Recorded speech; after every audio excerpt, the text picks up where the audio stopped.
ಆಶಾದಾಯಕ ಕಾಗೆ. ಒಂದು ಕಾಡಿತ್ತು. ಕಾಡಿನಲ್ಲಿ ಒಂದು ಮರವಿತ್ತು. ಆ ಮರದಲ್ಲಿ ಒಂದು ಕಾಗೆಯು ವಾಸವಾಗಿತ್ತು. ಕಾಗೆಯು ಕಪ್ಪು ಬಣ್ಣದಾಗಿತ್ತು. ಮರದ ಬಳಿ ಒಂದು ಸರೋವರವಿತ್ತು. ಆ ಸರೋವರದಲ್ಲಿ ಒಂದು ಹಂಸವು ವಾಸವಾಗಿತ್ತು. ಹಂಸವು ಬಿಳಿಯ ಬಣ್ಣದ್ದಾಗಿತ್ತು. ಕಾಗೆಯು ಹಂಸವನ್ನು ನೋಡಿತು. ಕಾಗೆಯು, ಹಂಸವು ಸರೋವರದಲ್ಲಿ ಸದಾ ಸ್ನಾನ ಮಾಡುತ್ತದೆ, ಅದಕ್ಕೆ ಅದು ಇಷ್ಟು ಬೆಳ್ಳಗಿದೆ ಎಂದು ತನ್ನಷ್ಟಕ್ಕೆ ಯೋಚಿಸಿತು.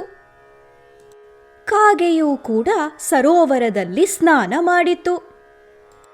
ಆದರೆ ಅದರ ಬಣ್ಣ ಬದಲಾಗಲೇ ಇಲ್ಲ. ಕಾಗೆಯು ಮತ್ತೆ ಮತ್ತೆ ಸ್ನಾನ ಮಾಡಿತು. ಆದರೆ ಅಷ್ಟು ಉಜ್ಜಿ ಸ್ನಾನ ಮಾಡಿದ್ದರಿಂದ ಅದರ ಶರೀರದ ಮೇಲೆಲ್ಲ ಗಾಯಗಳಾದವು. ಆಗ ಕಾಗೆಯು, ನನ್ನ ಬಣ್ಣವು ಎಂದಿಗೂ ಬಿಳಿಯಾಗುವುದಿಲ್ಲ ಎಂದು ಬೇಸರದಿಂದ ಯೋಚಿಸುತ್ತಾ ಮರದ ಮೇಲೆ ಹಾರಿ ಕುಳಿತುಕೊಂಡಿತು.